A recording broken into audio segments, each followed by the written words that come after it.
All right.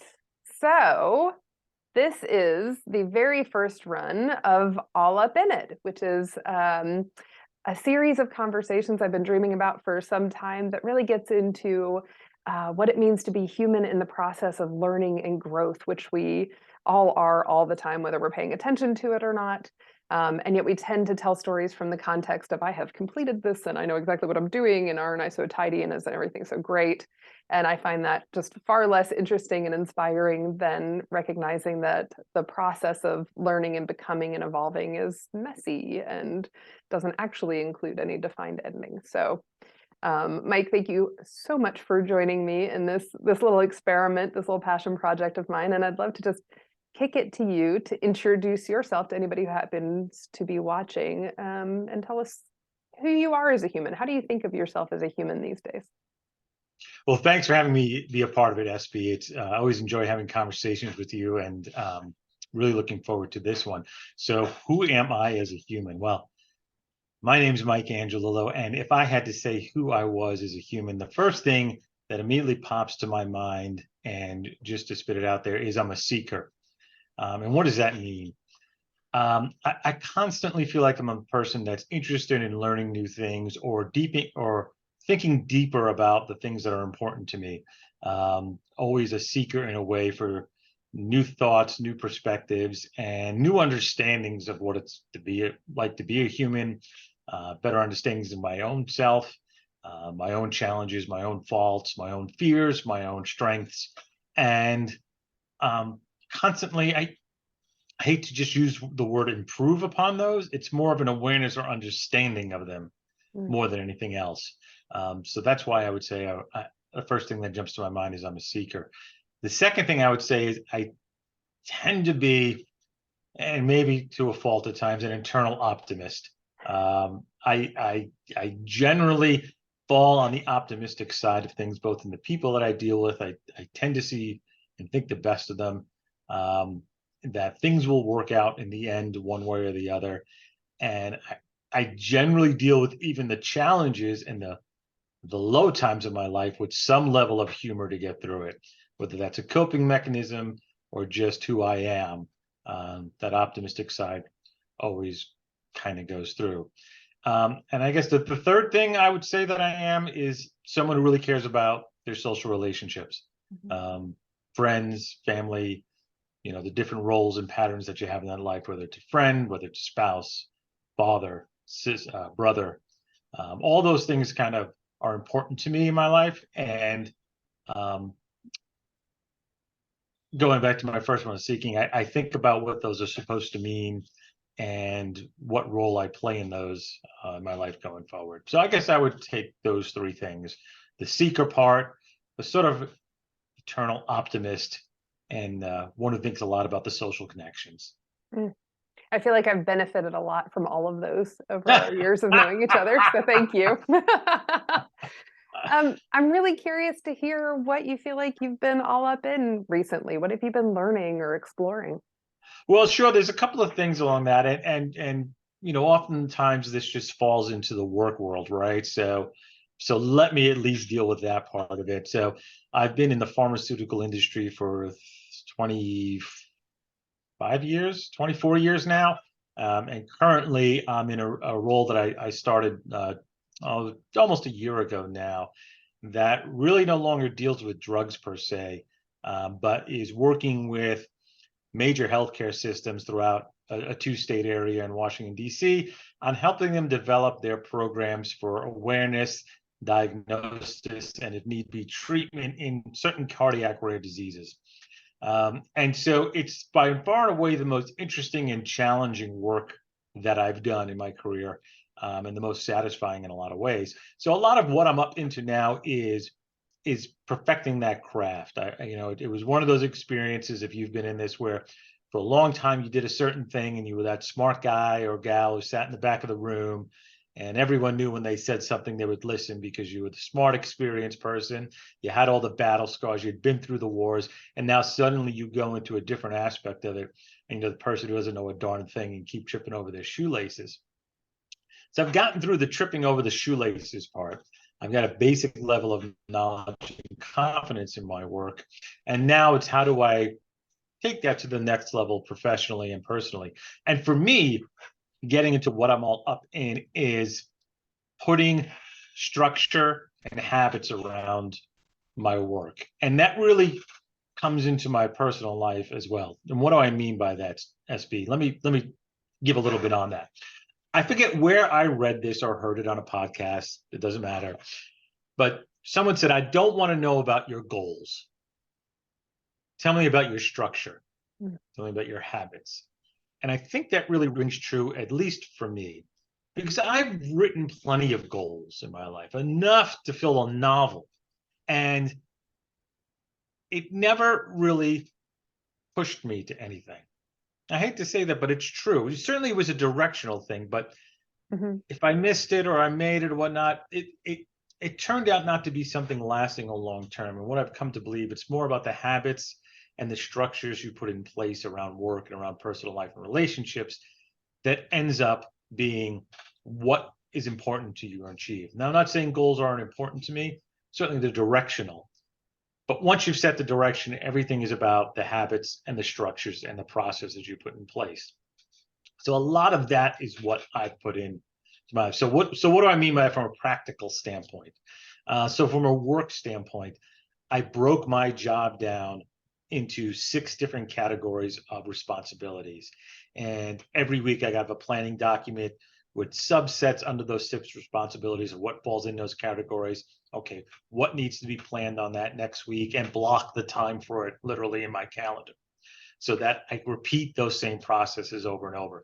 From a personal standpoint, if I want to do the things spiritually that I want to do, or intellectually, or to get me off, it's a morning routine habit where now I get myself up an hour earlier and I do my readings, I do meditation, just a little bit. And I hate to say yoga because it's more stretching than yoga the way I do it, but just those things that are important and make disciplined every day in order to get my day off to the start that I would like it to get to. So that's what I mean about habits and structure. I don't know if I have a specific goal around spirituality or intellectual curiosity, but I know the habits and structure of doing those things on a daily basis will lead to improvements in all area and enjoyments in all area in my life. So that's a big thing of me this year. Again, what are the habits and what are the structures? Yeah. Can I pause you there for a second? Because I think you're making such an important point and something that I see all the time, which is we are a very, we're really enamored with goals as a society, right? And especially in our professional worlds. And it often feels to me, to your point, they do provide directional value, but it often feels to me like if then sort of thinking, right? Like I'm going to set this goal and then I get to feel good about it. And what I hear you describing is saying instead, like I can infuse my everyday with that sense of feel good or fulfillment or values alignment or something like that. If it leads to fulfilling a goal, cool, that'd be fine. Right. But if it doesn't, you're still sort of reaping the benefits of having made the changes or the efforts in your daily life. Is that a way to say it? Am I on track? I think you bring up 2 excellent points in that comment that really do clarify things that the way I think about it. First is oftentimes the achievement of a goal, while a great accomplishment and worthy, is fleeting. So great, you won whatever sales ranking thing you might have been in, or you completed this race, and the moment is great, but then it's fleeting. And it's funny, in my industry we have this joke that you go from the top of the heap December 31st, and then all the metrics for ranking people change in the next calendar year, and you go to the bottom on January 1st. It's all about what's in the moment. So those goals, like we're talking, it's great to achieve them, but that achievement and the rewards from it can really be fleeting. But what's lasting is what you talked about in terms of being that person. And the second thing is, one of the greatest comments I ever heard about goals, and again, I forget the exact reference, was success should be defined as the gradual realization of a worthy goal. So that if my goal is to whatever it might be, whether it's work or personal, if I'm putting the structure and the habits in place to achieve them, and I'm not there for 300 days in the future or a year in the future, I'm still a success today because I'm developing the foundations not only to get there, but continue beyond whatever that goal might be, whether it's a personal development or professional development. And again, it's the habits, the structures, those kinds of disciplines. So I think you're right about that in both ways. It gets past that fleeting nature of the reward of a goal. Mm-hmm. And also it makes you understand that I'm being successful today, even if I'm not at that goal, by putting in those habits and structures that are worthy. Yeah, yeah. I'm curious because what we're talking about can be really uncomfortable for a lot of people. Um, in terms of being in the thick of things and feeling that sort of social push toward goals and toward accomplishment, whatever that means. And I'm wondering if the ways that you described yourself as a human, if they are some of the tools that help you navigate and stay in sort of the thick of learning and whatever discomfort may or may not arise for you in those spaces. Yeah, so from a tool standpoint, I think that's an important aspect. So what are the resources I'm using? What are the personal connections that I have?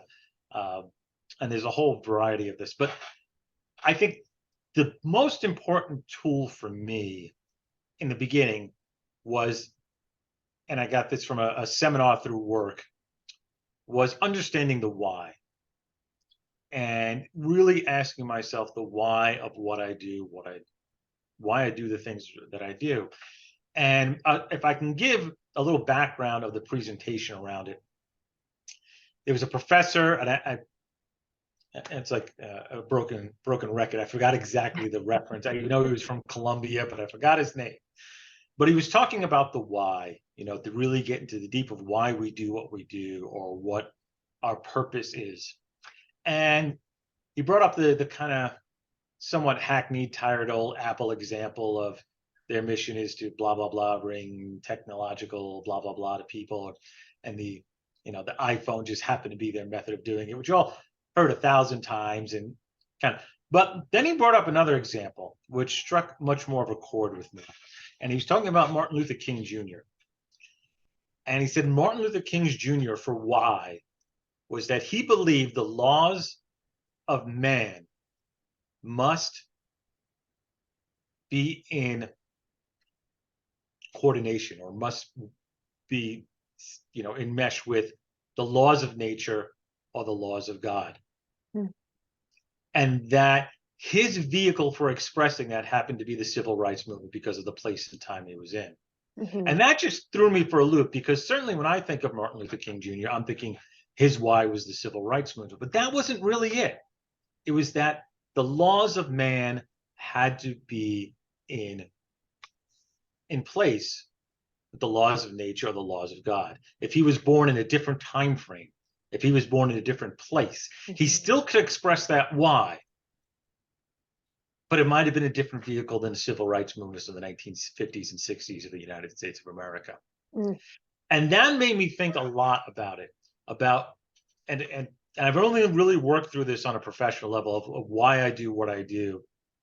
And how do I really dig deep on that? So, the question that went, well, if I did the thing, well, why do I do? Well, to provide for my family or financials. Well, okay, that's great, but I could do a lot of things. I don't have to do this. Mm-hmm. I could do a lot of things and provide for my family. Oh, I get professional career status, move up the ladder. I'm like, no. I mean, again, you can do a lot of that. And for me, because of my optimism part that I talked about earlier, the way I thought about this and challenged myself to think about it is, how would I describe my why if I was in a zombie apocalypse? Now, SB, as we talked about before, and I've described this to you, I'm not here to convince anyone that the zombie apocalypse is going to happen. If you don't believe that, you know what? I'm not going through it again. It's one of those, if you know kind of things, right? Mm-hmm. But for me, why it was a useful example is all the things I do professionally from a work standpoint are useless in the zombie apocalypse. I don't know how to operate weapons at all. I don't know any medical training. Mm-hmm. Even though I'm in a medical field, I can't suture a wound or set a bone or do anything like that. I can't even get my lawnmower to start. Never mind get the electrical grid back online for a town. So what purpose would anything I do serve there? Because if my why is true, like MLK Jr.'s was, it should apply in a variety of situations, not just 21st century America in the pharmaceutical industry. Mm-hmm. And what that made me do was think a lot about what I do both professionally and even outside of my profession. What do I like to do volunteer wise? What do I like to do with my friends? What do I like to do with my colleagues in helping them achieve their goals? And what it came down to me, SB, is I understood my why to be I live to serve those who serve. Yeah. That there are, in my field, dealing with the medical community, I have so much respect for the work that they do for patients and their communities.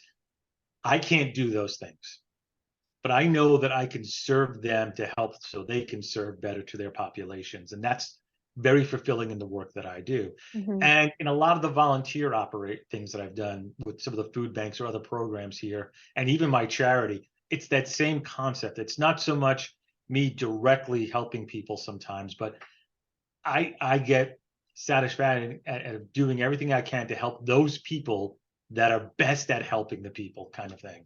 Mm-hmm. Uh, so working on and understanding that why and what makes it important to me was one of my first tools to go in the bag to start putting structure over what I wanted to be and what I wanted to achieve. Mm. Before I go into other tools, questions on that, or does that make sense to you? That makes perfect sense to me, and actually, ties into my why, which I've probably told you before, ties back to a Tupac quote, which is Tupac said he wasn't going to be the one to change the world, but he was going to be the one to spark the change. And I very much see that as an expression of my coaching and just sort of how I put myself into the world. Like I care about world change, and I'm not the person who's going to be in politics or community organizing or anything like that. Like I just don't have those skills, right? But I can help other people who have those skills really capitalize on them. So I feel like there's a lot of overlay there. And as far as the second part of the other tools, what I'm trying, and this is kind of going to sound contradictory. I try to keep a broad open mind and try to learn from a lot of different resources. So books, podcasts, TED Talks, lectures, anything I can get a hold on, I will try to read and learn on. And I set specific times for that to help me. But also I'm trying to simplify my life as much as possible in many ways. So when I think about, habits and structures, as I mentioned several times now, one of the things I've come to understand about myself, and this is probably all folks, is our environment, our physical environment might be one of the biggest impediments to us achieving some of the things we'd like to achieve in terms of repeatable behaviors or habits. What do I mean by that? So something as simple as if I have a really welcoming, comfortable space to go to in the morning that's quiet and I enjoy, I'm going to be more likely to physically go there earlier in the day and read and meditate if I have a nice space. So make the nice space. Mm-hmm. Something as simple as if I want to do a reading on something, physically having the book out there. I mean, it seems simple, but it makes a difference. I'll give another example on that. The things I found that I could suck up a lot of my time. As you know, I love my video games, right? I'm a kid of the late 70s and 80s. Pac-Man. Come on. That was our stuff. I have to take the Xbox console and lock it away until times where I have free time, vacations, holidays, and then whatever. Because if I don't, I know it's such a distraction. If it's sitting right there, the temptation of, I just don't feel like dealing with this work issue. I'm going to go play whatever I love for 20 minutes and it turns into 2 hours. That can happen. So I think it is a focus on simplifying my physical environment to help me establish the habits and the processes that I want to do to be successful. I don't know if this is true. Okay, I could be way off on this interpretation because from a religious standpoint, I don't consider myself a Catholic or a Christian anymore. If I had to answer the question what I am, I don't know. Some sort of non-evangelical, existentialist, Buddhist, Stoic thing. I don't know. Something like that. But I did recently buy a copy of the Jefferson Bible. Oh. And I was reading through it and got to the point about if you're, and I'm paraphrasing, of course, if your hand sins, then cut off your hand.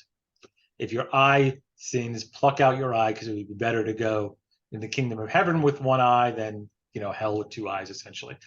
And I always looked at that as, well, I mean, that seems kind of harsh. I mean, every time that I look at something with a little bit of lust, I got to pluck an eye. I mean, I would have been blind when I was 16, probably.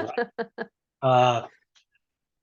But I think, as I think that through, when I read that a few mornings ago, that's actually an ancient call to what I just talked about. If the Xbox distracts you, lock up the Xbox. It's better to lock up the Xbox and not have it physically out there to distract. Now, there weren't Xboxes back then, right? But if there's something about your environment, whether it's things or people or situations, I think that's a call to not depend on your personal willpower to avoid it. That it's a call to remove whatever the item is, whether it's something as simple as an Xbox or it's friends that you have associated with that lead you to a path of something you don't want to do.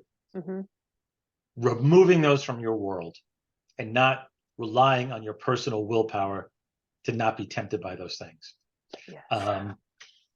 So that's where that simplification in my life comes in. Can I follow up on what you just said? Yeah.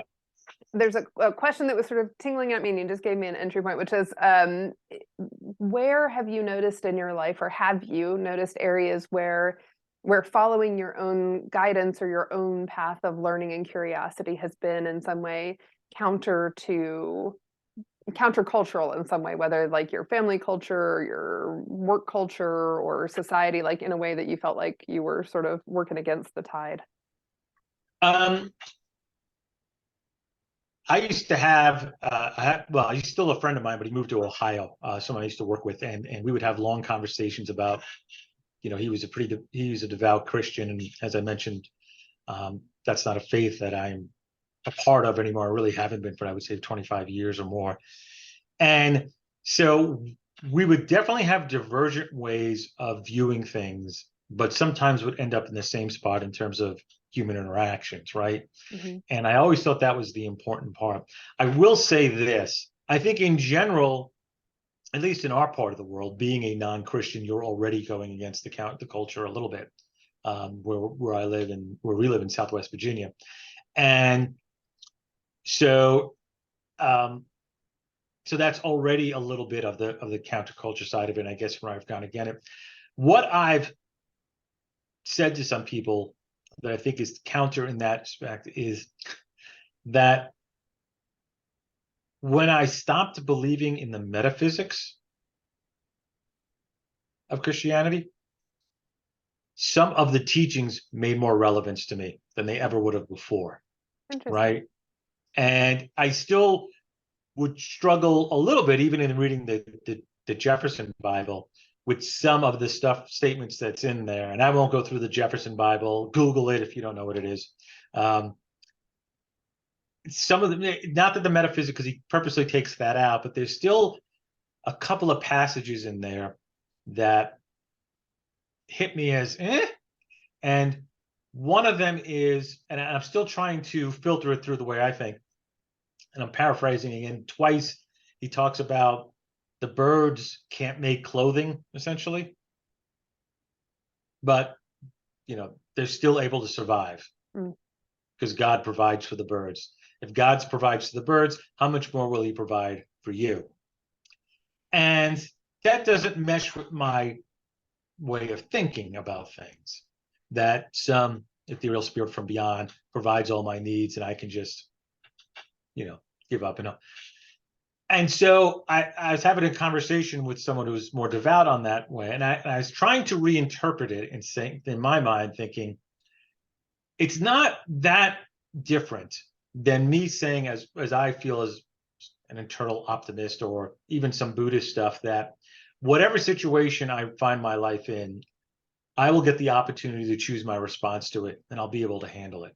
Mm-hmm. Not saying it's all going to be rosy and fun. There's going to be some parts that are terrible and hard, but I'll get to choose a response and be able to handle it. Mm-hmm. It's sort of conceptually the same thing, but I'm just kind of throwing that to a spirit up beyond the clouds or something. Yeah. And they didn't like that at all. They kind of disagreed with me completely and thought I was missing the part. But that's a long-winded answer to what a tough question there. How I felt I might have gone against the stream or against culture. I guess I've got another answer to that as well. And I think sometimes you have to talk about these things with a real sense of humility. And what I mean by that is not that, I'm not great, SB, no, you don't give me awards. Oh, no. I mean humility in the sense that there's always more to understand about the self. There's always more to understand about your own biases in the way you look at things and think how they might be interpreting them. And sometimes when you talk about that, that can go a little counter, right? Because people are uncomfortable in that space. For sure. And that can get some uncomfortable counter conversations, especially when you're dealing with a subset of folks that kind of already all think the same way. Mm-hmm. Yeah, I definitely hear that. And I'm curious, and I'll start wrapping us up in a second, but when you run into those kinds of experiences, what do you do with the discomfort that arises for you? If that's even a fair question. No, of course it's a fair question. When I run into those situations, if it's a general discomfort around a real disagreement on philosophy of look at, I do put it at a point of trying to understand a bit of the viewpoint of the other person. I think that's kind of typical of what humans could do.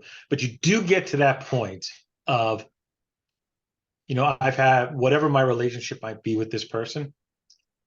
Can it continue now knowing this big divide? Yeah. Right. And if it can, if I want to say yes, how do I compartmentalize that? How do I make that not be a detriment to the positive parts of the relationship? And that's not easy, right? I was having a conversation with my sister about, retirement. Do you want to stay where you are? Do you want to move? That kind of thing. And it was interesting how the stupidity of, well, what are the politics of that area? Mm-hmm. Like you would never think about that, right? So if I have a friend who I really enjoy and we get along, we have fun, but their politics are so opposite of mine, is that a bridge that can't be crossed to keep a friendship? And if I want it to be, then how do I do that? How do I compartmentalize and say, well, their political views are the 17th most important thing to me about their quality as a human and and a friend of mine? Mm-hmm. Can you do that? Can you structure it in that way? And I don't know if I always can. Mm-hmm. It's not the easiest thing in the world. So how do you deal with the uncomfort? You don't avoid it. Yes. You be aware of it from even the way it makes you feel physically. And then you try to put thought on it and understand you can make the choice of how you're going to react to it. And that's all you can do, I think. Yeah, I'm really with you. And to your point earlier, I think we have a lot of habits, just socially, just as humans, we have a lot of habits about avoiding discomfort of whatever sort, right? Whether it's physical or emotional or psychological. And so what you said, I think about being uncomfortable, acknowledging that that's a reality in that moment. And I think one of the things that I really get from my own studies of Buddhism, which I don't consider myself Buddhist, but I sure do like the teachings, is how to be in that discomfort thoughtfully, right? And I feel like I hear you describing that as well. Yeah. Absolutely. Yeah, I think that's a good way of putting it. Yeah, thanks for having this conversation with me. I have another question for you. We had talked about we wanted to highlight a nonprofit for no other reason than nonprofits are doing good work, and we would like to give them spotlight whenever we can. So I want to ask you who you'd like to highlight and what makes them important to you. So I mentioned my why in the beginning about serving those who serves, and I feel this charity does that, and also is something near to my heart, and that's Rails to Trails. So if you're not familiar with Rails to Trails, it does exactly what it says. It turns old railroad lines into multi-use pathways, so that people can enjoy them walking, jogging, biking, whatever it might be, individually, families. And why I love it so much and why I think it fits with who I am is, all the work that goes into converting these trails, from helping raise awareness, identify them, the work that goes in, the legislative work to sometimes reclaim land. You know, the people that are going to benefit from that, may never know them, never know who they are, never even meet the vast majority of them, but it's going to benefit so many people beyond that. I love the idea of supporting the people that do the hard work to convert those rails into trails. Again, I'm not out there pulling up the lines or anything of that nature, or regrading the trails or engineering it. I've got no skills in that, but to help those people out that do that, so all those communities can enjoy them and wherever they might be in the country. And plus, I love, as you know, SB, I love my bike rides. So it fits perfectly with what I feel is my why and purpose in things. So Rails to Trails. That's a great one. I love that. You and I have certainly enjoyed many a walking path together. That's right. We have out on a converted rail line trail. Yep. Yeah, exactly. Well, Mike, thank you for joining me in this experiment in hanging all up in it. And you are Mike Angelillo. I am SB Rawz. Wish everybody who happens to be watching ease with whatever you're all up in.